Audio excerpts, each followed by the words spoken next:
Hello students, एक बार फिर से स्वागत है आप सभी का आपके अपने यूट्यूब चैनल biology.com पर। आज हम टीआरएनए की संरचना पढ़ने वाले हैं। टीआरएनए बहुत बहुत महत्वपूर्ण है। आपके बोर्ड एग्जाम में इससे संबंधित एक क्वेश्चन निश्चित होता है और नीट एग्जाम में भी इससे संबंधित क्वेश्चन जरूर आता है, इसलिए आप इसे ढंग से समझें। टीआरएनए को ट्रांसफर आरएनए, टी से यहाँ है ट्रांसफर आरएनए, ट्रांसफर आरएनए भी कहते हैं। इसके अलावा इसके और भी नाम हैं जो आपको याद करने हैं। इसे एस आरएनए भी कहते हैं। एस यहाँ आपको छोटा बनाना है स्मॉल लेटर में, एस आरएनए। और इसके अलावा इसे अडैप्टर मॉलिक्यूल भी कहते हैं, अडैप्टर मॉलिक्यूल भी कहते हैं। एस आरएनए क्यों कहते हैं? एस से है यहाँ सॉल्यूबल, घुलनशील आरएनए, सॉल्यूबल विलयशील आरएनए कहलाता है। घुलता किस में है? ये 1M NaCl सॉल्यूशन में ये घुल जाता है, इसलिए इसे सॉल्यूबल आरएनए कहते हैं। इसे अडैप्टर मॉलिक्यूल भी कहा, क्यों? क्योंकि क्रिक जो थे उन्होंने 1955 में, क्रिक साइंटिस्ट जिन्होंने डीएनए का जो डबल हेलिकल मॉडल था उसमें भी इसकी सहायता की थी, तो उन क्रिक ने सन 1955 में ये धारणा रखी कि हो न हो, जैसे डीएनए या आरएनए में होते हैं न्यूक्लियोटाइड्स, राइबोन्यूक्लियोटाइड्स या आरएनए में, और ये बनाते हैं प्रोटीन। प्रोटीन में होते हैं एमिनो एसिड्स। क्या होते हैं? Amino acids. तो इनकी स्ट्रक्चर में कहीं कोई संबंध नहीं है, कोई संबंध नहीं है। तो ऐसे में एक ऐसा मॉलिक्यूल, बीच में ऐसा मॉलिक्यूल होना चाहिए जो इन दोनों के बीच संबंध स्थापित कर दे, जो इन दोनों के बीच संबंध स्थापित करे, यानी कि इसके कोड्स को पहचान कर एमिनो एसिड्स लगाने का कोई कार्य करने वाला अडैप्टर मॉलिक्यूल होना चाहिए।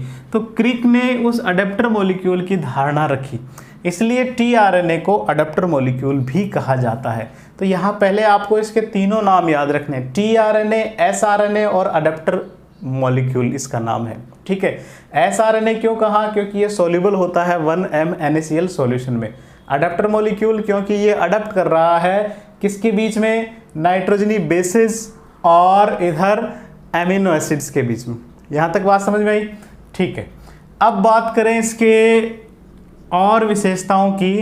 तो टीआरएनए जो है वो कहाँ पाया जाता है? ये साइटोप्लाज्म में पाया जाता है। कहाँ पाया जाता है? साइटोप्लाज्म, कोशिका द्रव्य में पाया जाता है।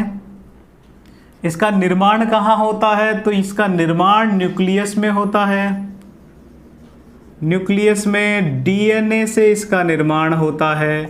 हम सभी जानते हैं जितने भी आरएनए हैं उन सभी आरएनए का निर्माण डीएनए से ही होता है, तो टीआरएनए का निर्माण भी डीएनए से होगा। और यहाँ न्यूक्लियस में निर्माण होने के बाद ये आरएनए आ जाता है कहाँ? साइटोप्लाज्म। टीआरएनए जो होता है ये स्मॉलेस्ट आरएनए है, स्मॉलेस्ट आरएनए, यानी कि जितने भी आरएनए के प्रकार हैं उन सभी प्रकारों में अगर सबसे छोटा आरएनए कोई है तो वो है टीआरएनए, स्मॉलेस्ट आरएनए होता है।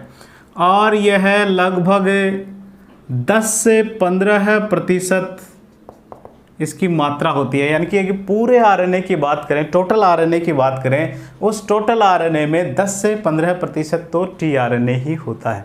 कौन सा होता है? टीआरएनए होता है। अब इसकी जो स्ट्रक्चर है उसको समझते हैं। उस स्ट्रक्चर को जो देने वाले साइंटिस्ट थे वो थे होले।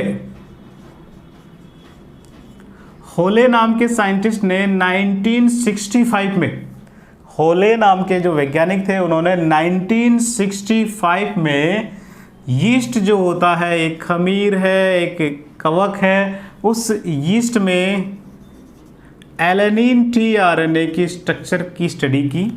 एलेनिन से संबंधित जो टीआरएनए है उसकी स्ट्रक्चर का अध्ययन किया होले ने 1965 में, और उन्होंने टीआरएनए का जो स्ट्रक्चर है वो जो विशेषकर 2 डायमेंशन स्ट्रक्चर है वो प्रोवाइड की। और उस 2 डायमेंशन स्ट्रक्चर की जो संरचना है कुछ क्लोवर लीफ जैसी थी, इसलिए इसे क्लोवर लीफ लाइक मॉडल कहते हैं।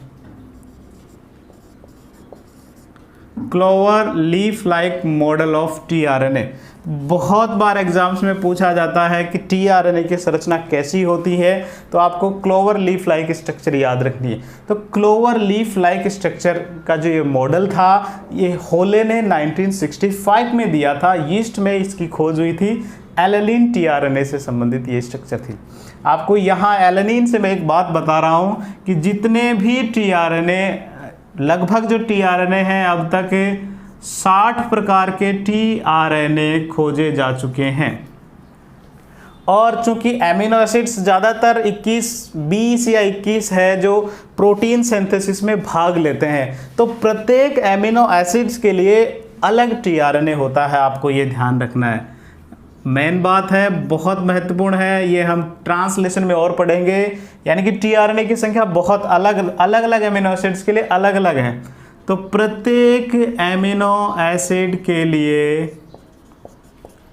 अलग टीआरएनए, इससे आप बात समझ जाओगे। ठीक है, हर एक एमिनो एसिड के लिए अलग से टीआरएनए। ऐसा नहीं कि एक ही टीआरएनए है, उस पर जितने भी प्रकार के एमिनो एसिड्स हैं सब आकर जुड़ रहे हैं, नहीं, सभी के लिए टीआरएनए अलग होते हैं, क्योंकि उनके एंटीकोडॉन सबके लिए क्या होते हैं, अलग अलग होते हैं। यहाँ एक और बात आप साथ ही समझ लें, उसके बाद हम इसकी स्ट्रक्चर समझेंगे। टीआरएनए जो होता है उसकी अगर 3D स्ट्रक्चर देखें, जो बहुत महत्वपूर्ण है, एग्जाम्स में बहुत बार पूछा जा चुका है। इसकी जो 3 डायमेंशन स्ट्रक्चर जो होती है वो इन्वर्टेड एल लाइक होती है।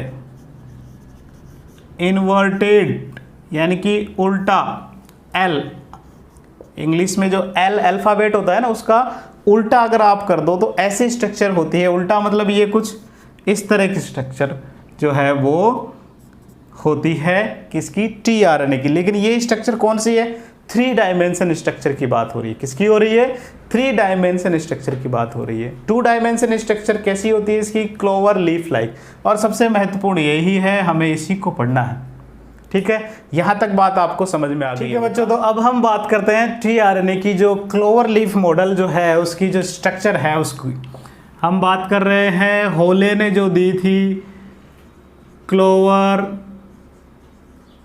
लीफ मॉडल की, किसकी बात कर रहे हैं, क्लोवर लीफ मॉडल की।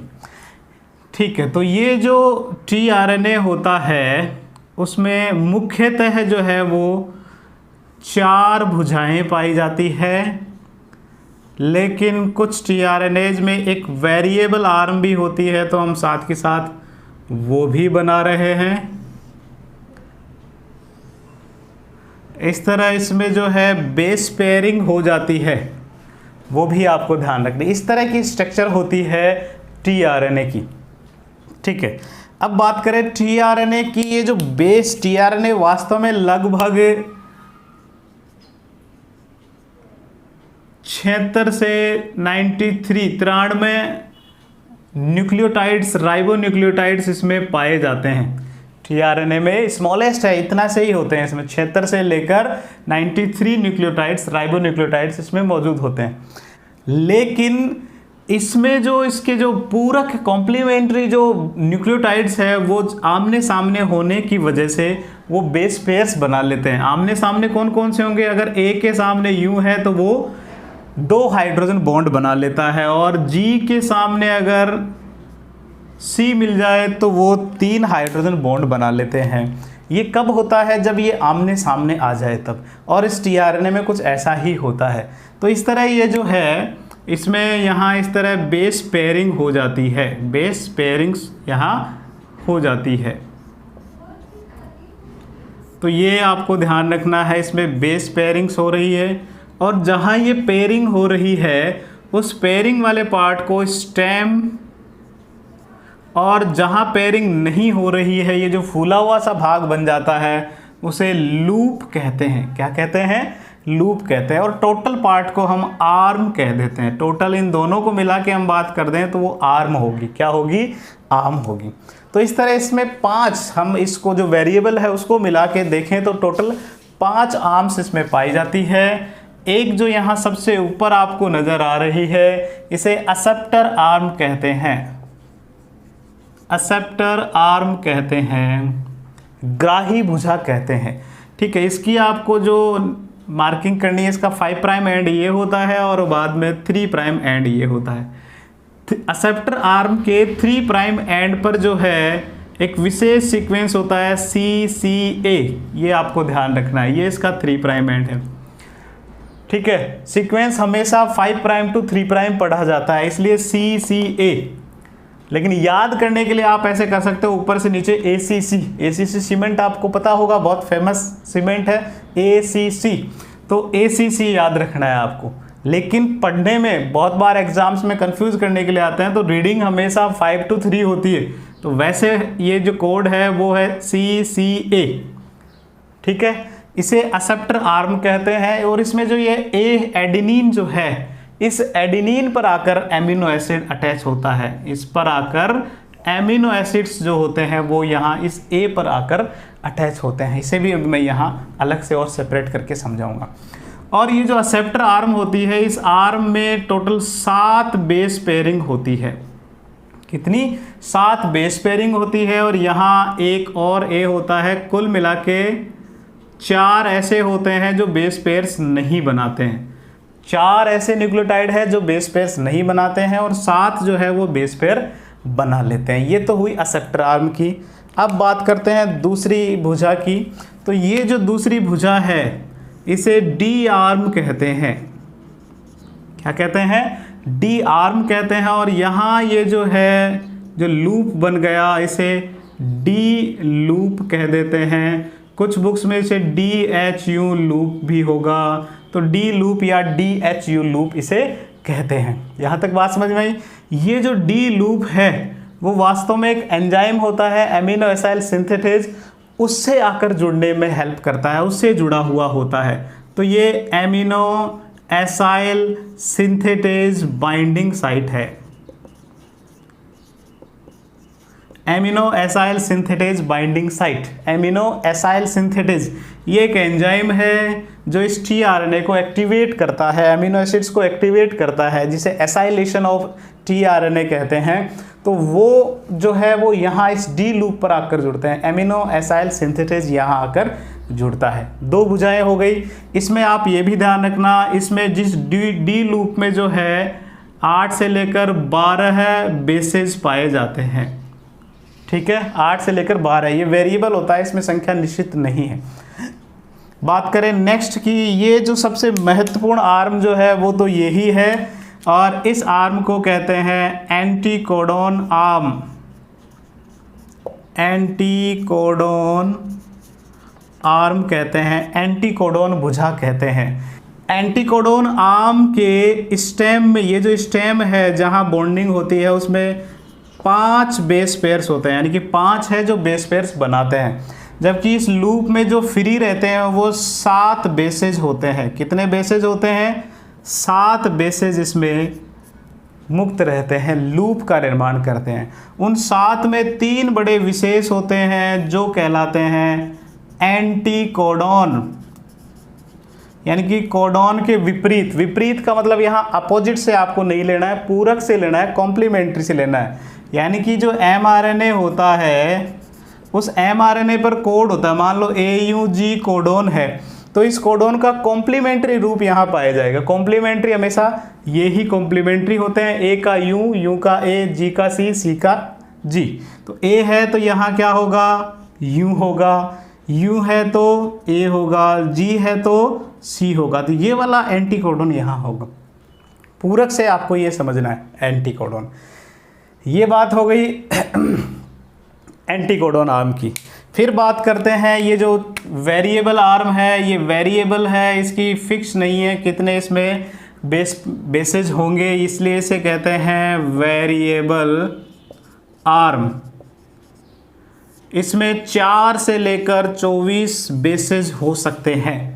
और इसी आधार पर tRNA भी 2 प्रकार के होते हैं। अगर 4 या 5 हो तो उसे क्लास फर्स्ट tRNA कहते हैं, और यदि 10 से 24 बेसेज हो तो उसे क्लास सेकंड tRNA कहते हैं। अभी इससे भी आपको एक बात मैं समझाने वाला हूँ। तीसरा जो ये आर्म है, सॉरी 4 हो चुकी है अब तक, ये 5वीं जो आर्म है, इस आर्म को टी आर्म कहते हैं। इस पूरे को कहें तो ये टी आर्म कहते हैं। और इस टी आर्म में ये जो लूप बना है इसे टी लूप कह देते हैं। कई जगह इसे टी साई सी लूप भी होगा तो ये भी ठीक है, टी साई सी लूप भी इसे कहते हैं।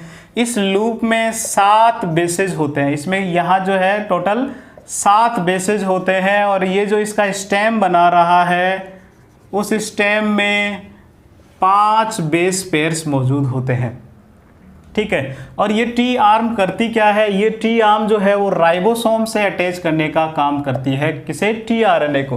राइबोसोम की 2 इकाई होती है, बड़ी इकाई और छोटी इकाई। तो ये राइबोसोम की बड़ी इकाई से जोड़ता है राइबोसोम, और उसकी भी कौन सी, लार्ज यूनिट जो है उससे जोड़ने का काम करता है। कौन सा भाग, टी आर्म वाला भाग। ठीक है, अब मैं आपको एक और बात जो समझ लेना चाहिए आपके लिए, यहाँ जो एडेनिन है उसे मैं यहाँ समझा रहा हूँ। ये जो एडेनिन है कुछ ऐसा होगा, यहाँ ये इस साइटोसिन से जो है वो फास्फोडाइएस्टर बॉन्ड से जुड़ा होगा, और यहाँ इसमें एडेनिन नाइट्रोजन बेसिस इस तरह लगा हुआ होगा, और यहाँ इसके 2 प्राइम पर OH फ्री है, क्योंकि राइबोस शुगर में 2 प्राइम पर भी OH होती है, 3 प्राइम पर भी OH है। आगे कोई बॉन्ड बन नहीं रहा, इसलिए ये OH 3 प्राइम का भी फ्री है। ठीक है, यहाँ जो क्लास फर्स्ट वाले जो टीआरएनए होते हैं, क्लास फर्स्ट वाले, वो यहाँ आकर एमिनो एसिड्स जुड़ते हैं। एमिनो एसिड्स कहाँ आकर जुड़ रहे हैं, 2 प्राइम OH पर जुड़ रहे हैं। कौन से, क्लास फर्स्ट वाले टीआरएनए। क्लास फर्स्ट वाले जो टीआरएनए हैं वो हमेशा 2 प्राइम पर एमिनो एसिड्स को जोड़ते हैं। कहाँ जोड़ते हैं, 2 प्राइम OH पर एमिनो एसिड्स को जोड़ते हैं। जबकि जो क्लास सेकंड वाले जो टीआरएनए होते हैं जिनमें वेरिएबल आर्म 10 से 24 होती है, वो जो है वो 3 प्राइम पोजीशन पर आकर जोड़ते हैं। किसे, एमिनो एसिड्स को, एमिनो एसिड्स को। ठीक है, तो टीआरएनए 2 तरह के, क्लास फर्स्ट और क्लास सेकंड। क्लास फर्स्ट में 4 या 5 ही वेरिएबल आर्म में बेसेज होते हैं, और ये जो है वो हमेशा 2 प्राइम OH जो होता है एमिनो एसिड्स का, सॉरी एडेनिन का, उसके 2 प्राइम OH जो है वहाँ आकर जोड़ेंगे किसे, एमिनो एसिड्स को। जबकि जो क्लास सेकंड वाले जो टीआरएनए है जिसके वेरिएबल आर्म में कितने, 10 से 24 बेसेज है, वो कहाँ जोड़ेंगे एमिनो एसिड्स को, 3 प्राइम। बहुत सारी बुक्स में आपको सिर्फ इतना मिलेगा कि जो है एडेनिन जो है उस पर OH मुक्त होता है और उस OH पर आकर एमिनो एसिड जुड़ता है, इतना ही बताते हैं। लेकिन जुड़ता कौन सी पोजीशन में है, चूंकि आजकल स्टडी जो है वो डेप्थ में हो गई है तो आपको भी समझना है। तो 2 तरह की टीआरएनए में क्लास फर्स्ट सेकंड पे जुड़ेगा, सीधा सा है, फर्स्ट सेकंड तो दूसरा और तीसरा कर दें। क्लास फर्स्ट वाले दूसरे नंबर के OH पर, क्लास सेकंड वाले तीसरे नंबर के OH ग्रुप यहाँ आकर बाइंड करेंगे। ठीक है, एमिनो एसिड्स। ठीक है बच्चों, तो आज हमने इस तरह टीआरएनए के स्ट्रक्चर को हमने बहुत गहराई से पढ़ा है। इसी तरह पढ़ते रहें, समझते रहें, अपने ज्ञान को बढ़ाते रहें। धन्यवाद।